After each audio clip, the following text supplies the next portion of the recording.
10 నిమిషాలు మగ్గించిన తర్వాత మూత తీసాం ఫ్రెండ్స్. ఒకసారి మళ్ళీ మిక్సింగ్ చేసుకోవాలి ఫ్రెండ్స్. ఇప్పుడు కారం కొంచెం అంటే మేము అంతగా కారం తినం కాబట్టి ఒక 2 స్పూన్స్ వేస్తున్నాం ఫ్రెండ్స్.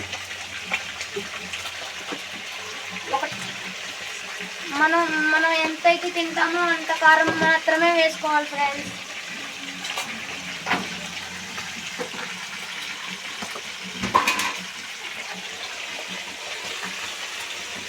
ఇప్పుడే వేస్తున్నారు ఫ్రెండ్స్ కారం 2 స్పూన్స్. మీరు ఎంత తినగలిగితే అంత వేసుకోవాలి ఫ్రెండ్స్.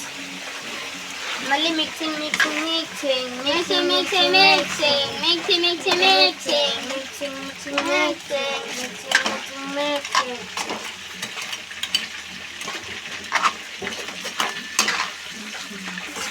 కారం వేసిన తర్వాత ఒక 10 మినిట్స్ మగ్గించుకోవాలి ఫ్రెండ్స్.